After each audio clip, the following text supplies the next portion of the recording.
Over the last few weeks, there's been a lot of talk about who went to meet the president-elect, who will or won't sing at the inauguration, who builds bridges, and sitting at the table. Or in the case of Ben Carson, sleeping at the table. In many circles in the black community, I've heard some folks say things like, he won the election, so what are we supposed to do? Pretend like he's not president?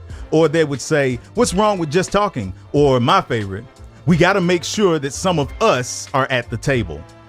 And although that line of reasoning sounds logical, I think we've been missing something. A few ground rules is what we're going to kind of lay out here to make sure that the next person that goes is with us all on the same page when they go and meet the president. So, in the interest of clarity, here are 4 important rules for meeting the new president. 1, do it over the phone. Anything he needs to say to you or you need to say to him can be said over the phone. He's a businessman, right? Do you think he hasn't conducted thousands of transactions over the phone? Don't get me wrong. I understand the value of good old-fashioned sit down and the significance of looking a person in the eye. But if you've really seen this particular circus act from a distance, what makes you think it's going to be any better up close? If the only way Donald Trump is interested in meeting with you to hash out the problems with the blacks is if he gets to parade you around the lobby of Trump Tower for a photo op, then maybe you're not the person we need speaking on our behalf. Bring a few white celebrities. That's number 2. Bring Peyton. Bring some. Bring Peyton Manning to discuss the opioid addiction epidemic in Appalachia. Come on. Bring Brad Paisley to discuss the ways to bolster the coal industry, or Larry the Cable Guy to sort through the complexities of bringing back steel jobs. You know, people with credentials. Now, what's that you say? You say, Peyton Manning, Mr. Paisley, and Mr. Cable Guy, they don't know anything about any of that types of stuff. Well, here's the thing. The leader of the most powerful nation in the world wouldn't have a closed door meeting with anybody he couldn't have a serious discussion about policy with if they were white, right? Would he? No. See, you may be taking a seat, but it's definitely not a quote unquote seat at the table. Now, let me make something clear. I'm not saying celebrities can't get involved in politics or devote their time and their voices to the resources or to the issues that are really important and matter to us.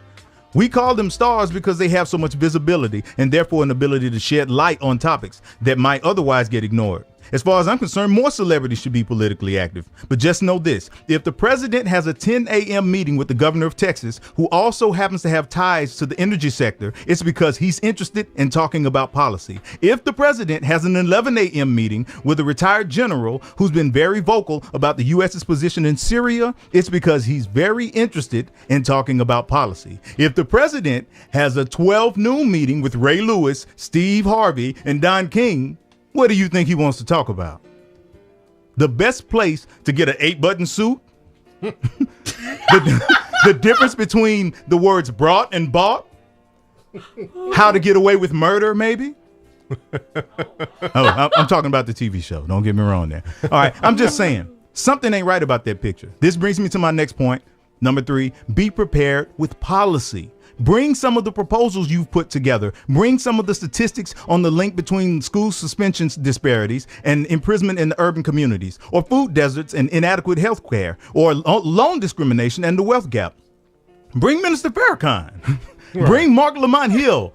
Hell, bring your unemployed cousin who spouts off all kind of conspiracy theories at the barbershop. But bring something to the table.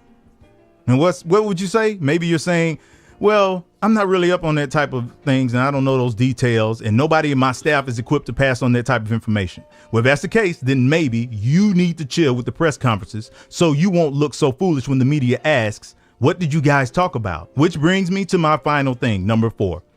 If you absolutely must come to the beck and call of the newly elected president, save your bridge building speeches for him, not me.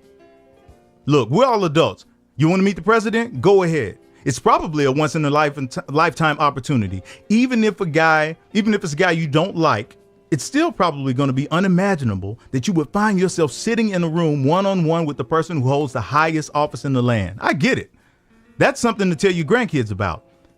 But if you decide to meet with the man who literally went on a campaign to delegitimize the first black president, a man who held rallies across the country and called for acts of violence against protesters, a man who openly and flippantly admitted to sexual assault just for the sake of conversation, whose only policies for people of color involve robbing them of their constitutional and human rights, if you decide you need to hear him out, to start fresh and build a new relationship, to give him a chance, don't come stating your case to me, because I'm not going.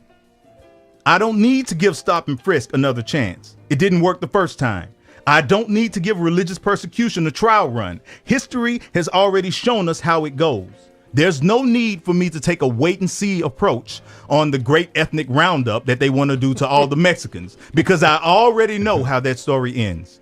Don't tell me to wait and see when I've already seen everything I've seen thus far has been hate, immaturity, disrespect, pettiness, and a consistent disregard for any of humanity that isn't white, male, and wealthy. You don't need to waste your energy trying to convince me. I know how to treat my fellow humans. Talk to him. Otherwise, there's nothing left for me to see. I can tell the difference between Kool-Aid and pee without drinking a whole glass. If you want to keep sipping, you go right on ahead. But me, I ain't going. To the inaugural ball, to Trump Tower, back to the 1950s or the 1830s or wherever it is he's trying to take us, I am not going. And that's the scenario.